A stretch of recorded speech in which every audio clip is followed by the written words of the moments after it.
All right, y'all, I just kind of wanted to go over some differences between the LS and LT cam swapping on a vehicle. So many of y'all might be like me and you have never done a cam swap on an LT vehicle, but you've done a cam swap on an LS or maybe even several LS vehicles. So there's some differences in between the LT and the LS, and there's also some similarities. If y'all would please, to start off this video, please hit the like button on the video, and also if you haven't subscribed to the channel, please consider doing so, and feel free to check out all of our other content on the channel. So to get into it, one of the main differences is your cam sprocket with the cam phaser and everything on there is big and bulky and a lot to deal with versus on an LS. And your oil pump down there is a lot bigger and bulkier too. So as you can see, dealing with that timing chain, you have to literally hold the timing chain guide off to the side and put a pick through it, or some sort of thin but strong metal. Maybe even a really thick paper clip might get the job done, but you gotta hold that off to the side so you can get enough looseness in the timing chain to get it up and around the cam sprocket. So that makes it a little bit harder. You don't have all the room that you have on an LS. You've got a lot more room with the chain, and with it being loose and being able to work that around as opposed to this big old thing. So that's one of the big differences. And then also it's harder to see and line up. I've got a brand new GPI Stage 1 cam that I got from Gwatney Performance. And as you can see, I made some chalk marks on my cam retainer plate, because that prong sticking off of the front of the cam has to be around 9:30 o'clock for it to line up on the back of this cam gear, which is going to go right here in that hole, the one over here that we're looking at in the video at 3 o'clock. So those holes have to line up. So one thing you'll want to do is try to pull your cam forward with the old cam bolt and try to line it up. And in my instance, I made those chalk marks to try to kind of get the prong where it needs to go already. If it doesn't seat, you'll know that the sprocket isn't straight when it's up against there. So I've already installed the cam phaser limiter in here. I've got a 4-degree now. Many people have different ones. You can do 0 degree and just keep it from moving altogether. In my case, I did a 4-degree, and I think some other companies have some different ones. To do that, I'll just kind of talk about it real quick. This is my wife's daily driver, so I'm trying to get this thing thrown back together. So y'all just bear with me. I'm trying to capture some content, and I'm trying to get her back on the road, and I will be showing y'all the lifter failure as well if I haven't already inserted it in the video. This spring back here, you can see that pin to the right hand side of the spring is actually the back side of this bolt, which lines up with this timing mark. So the end of that bolt holds that spring. If that bolt were to come out, that spring would fly to the right and it would just unwind. So you have to put a keeper in there that holds that spring back. You have to take the pin and the screw out. All of them come out but this one over here. Every video that I've seen and what I've researched, people put a bolt through the center of here to try to just help hold it together and keep pressure off these 3 pins that hold your timing gear back here, because you don't want anything to happen to it. So all the screws will end up coming out except for this one here. This one you'll just undo about half around. this whole thing flips out of the way, and then on this side, just below the one you keep in, that's where your phaser limiter goes in. And then you bolt it all back together. No need to really be scared of it or anything. Just take your time with it. Put this in a vise with that timing mark up top, and that'll get you through that. If you need some more details, there's lots of videos on YouTube. And again, I'm trying to get this thing back together. So I'm just trying to talk y'all through some of it to see if it'll help you. Again, this is just kind of talking about going through doing LT versus LS. So this is obviously different. When your piston is at top dead center and when you pull your cam, this mark is going to be straight up. And then also, if you look down off in there on your lower sprocket, there's a timing mark on it, which will be pointing up. And then this timing mark points up. Now, something else that I did, to get this in and out, you have to walk the chain off of the cam sprocket and get it off. And instead of trying to line it back up on the sprocket numerous times, I made these chop marks on the side and the top to try to help me line it up. Because as you know, in the LS world, if you put your chain on and you go to put it on your cam and the timing marks don't line up, then you got to pull it back off the cam chain, and it's just a real simple task on the LS. But on this, since you got to literally walk the chain on and the chain's really tight, it's a headache on an LT. The only way around this is you have to literally pull the whole oil pan off the bottom of the engine. You have to pull the pickup tube and pull the oil pump.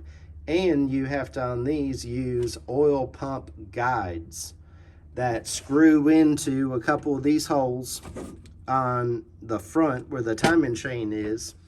And you have to put those in there to make a spot where they contact the top of the oil pump, so when you reinstall it, it gets reinstalled up against those.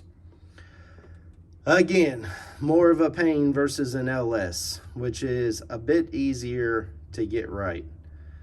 So if you don't do that, people are saying that the oil pumps tend to go out really quickly. Of course, doing it this way, the oil pump will stay where it was from factory. The front cover.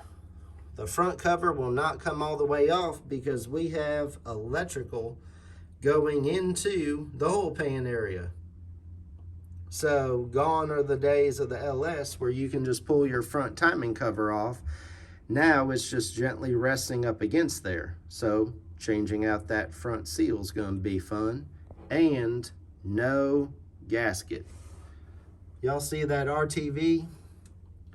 There's RTV the whole way around the sealing surface. And even some RTV on the front cover. So all the RTV has to be removed from the engine block and the front cover, and then new RTV installed once it's all cleaned up. So that'll be fun as well. Also, the oil pan, should you take it off and decide to go that route, the whole entire oil pan held on with, you guessed it, RTV. So, no oil pan gasket, no front cover gasket. There is regular head gaskets. The water pump gaskets are a little bit different. Back there in the back of the valley cover is where the high pressure fuel pump goes. So that's also something different.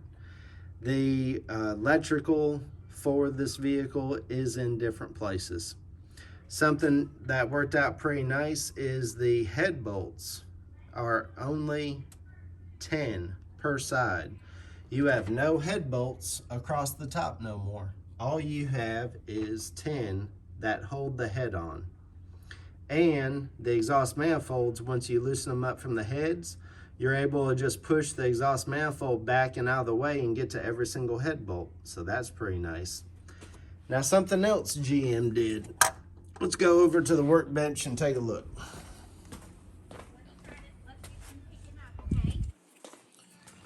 This is a 13 millimeter Allen head bolt. Whoever made the decision to use this as one of the head bolts on the driver's side, right here in this position, I don't know, y'all determine what needs to happen to that guy, whoever designed that. The ARP head bolt kit that I have, it does not use an Allen. They are all the same head. There literally is no reason why this couldn't have been a regular head bolt, just like all the rest. To get this off, you have to get a 13 millimeter Allen socket to get it out. Okay, so that's another difference from the LS to the LT.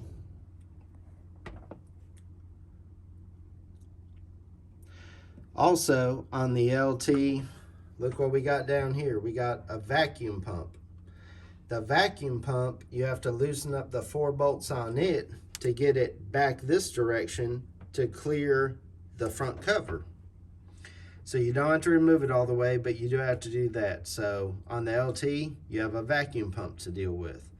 Also, the vacuum pump uses a stretch belt. So you have a stretch belt on the vacuum pump, you have a stretch belt on the AC, and then you have a big serpentine belt. So 2 stretch belts to deal with on the LT. The AC, now it's pretty easy to remove and lower down. It was only held in by 1 long bolt and then 1 stud, and then it rolled down out of the way. So that wasn't too terrible. Then at the front, we got the radiator out, and you've got the AC condenser up in here. So the radiator's out and some of the lines are disconnected. Obviously the electric fans are out. All that's pretty standard. Just on this one, you have some oil cooling lines that come in to the radiator, and those had to be disconnected. Same thing with the C-clip, with a multi looped clip, just like on the others. So that's all the differences I can think of at this time. I'm going to try to line up this cam sprocket and walk this chain back on, which sounds like a good time. And hopefully it's not too much of a pain, but we'll see. And maybe I can, so we'll see how that goes. So walking that chain back on to the cam sprocket and doing the cam sprocket itself wasn't too bad of a pain. It helped a lot to make those chop marks on the actual chain itself and on the sprocket, because that gave me a real good idea as to where the chain needed to be laid up onto the sprocket already. So then that way I didn't walk the chain all the way up onto the sprocket and then I'm a tooth off ahead or a tooth off behind or something's off. So I think it really helped to make marks not only at the 12 o'clock position, but also at the 9 and 3 o'clock position, where you're going to start putting the chain on in one of those spots first to walk it up and over the others to the other side. So that helped a lot. I highly recommend making some marks and using those to your advantage. Here's some other stuff. So you've got your high pressure fuel pump back there. Your fuel line is coming in here. Actually have a bolt here holding it on to the valve cover. And then it comes in, goes to the high pressure fuel pump, which is actuated by its own lifter on a fuel lobe on the cam. When you get a new cam, such as I did, which was the Gwatney Stage 1 low lift cam, when you get that cam, then the fuel lobe's going to be bigger. So I had to put a valve lash cap and tap it on top of the plunger that then goes up into this, which this has a whole spring mechanism down off the bottom of it. So that's different. And then you got this fuel line, spider, whatever you want to call it, running from this fuel rail to this one and off the high pressure fuel pump. So that's something to deal with. Some people will say that you can only use it one time, but I've also heard several others say that you can reuse it and it'll be just fine. So I'm just reusing it. I don't see an issue with it. And these fuel rails with the really long direct injected injectors, they can be a pain to get out, especially the first time. So that was difficult. I did also booger one up, number 8, and so I went ahead and got a new fuel injector to go ahead and replace it. So it is tough though, trying to get them loose. And I'll show a picture right quick of what they look like right here. And as you can see, they stick off really down in there into the cylinder head and spray directly into the combustion chamber. And they're just not as much fun to deal with. Obviously on a LS, your fuel rails are on the outside into the plastic intake, so you can easily just disconnect your fuel line coming to it and then just leave the injectors and fuel rail into the intake. But not on this. You've got to actually remove the fuel lines and remove the high pressure fuel pump and pull the injectors up and out of there. There is a clip back here that goes to this fuel injector rail. There's a clip back right here that goes to this rail, and onto that harness is the clip that goes to the high pressure fuel pump. So if you disconnect those two here and this one here, you can leave all the fuel rail injectors, all the fuel injector harness stuff plugged into each individual injector and just take it out as one. So that helps out some. So I just wanted to kind of go over that difference, and overall I would say the LS is easier to do a cam swap on, and that's probably kind of the picture you're gathering from watching this video. But if you have done a cam swap on a LS and have never done an LT, you can most definitely do it. You just gotta take your time, pay attention to the differences, and not get in a big rush. Another thing that I'll bring up is on these cylinder heads, I did ARP head bolts. And something that you'll have to pay attention to, different ARP head bolts for different engines from GM have different instructions. So on these, you have to actually put ARP lubricant, or the assembly lube, underneath the flat portion of the bolt and on the washer, and on the bottom side of the washer going to the cylinder head. And I think part of the reason of that is they obviously want it to move smoothly in between each other, and these heads get torqued down to 115 foot-pounds. That's a lot more than your standard LS, which I think Gen 3s and possibly even Gen 4s, I mean, you're looking at like 25, 50, and 75 or 80 torque increments. On this, you try to work at 3 equal increments up to 115 foot-pounds. So that was a lot of fun. It's nice that you only have 10 head bolts, but at the same time, it's not fun to be doing 115 foot-pounds with the engine in the vehicle. But again, it's doable. You just gotta take your time with it and work your way through that.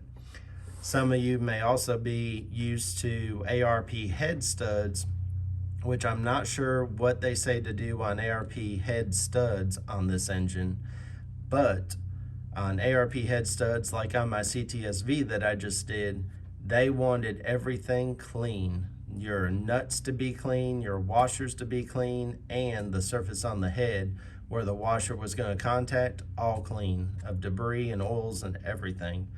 And I believe those went down to 100 foot-pounds on the ARP head studs. So that's just something else to kind of make mention of here on these cylinder heads, is the higher torque that you got to go down with. I also mentioned one other thing. Back here in the back, this harness, right here, there's like a Christmas tree clip there, and there's another one over here. That's onto the back of the beauty cover on the intake. Let's look at that quick. So on your intake, on the back, you've got 4 spots that's clipped in. This intake will not come out with just the beauty cover, as in you cannot slip the beauty cover off of the intake alone. With it on the truck, there's not enough room, it won't work, and you can only loosen this up so much and relax it off of the intake. You cannot leave the beauty cover in there on its own and get the intake out. At least I wasn't able to. So when you install and remove it, take off all those and just leave them off. They're not going to contact anything. The wire harness won't. And then also here, you can go ahead and screw back down your beauty cover back onto the intake by those 4, because there's a hole every single spot where there is a bolt going through the intake. There's a provision to go through the beauty cover in every single spot. So do yourself a favor, put that beauty cover back on, and don't put the wire harness back on the back of it. That'll help you out. So I hope that this video was helpful and informative for some of those of you who maybe you've done an LS cam swap and have never done an LT and want to give it a try, and just kind of give you all some differences in between them. Thank you all for watching the video. I'll catch you on the next one.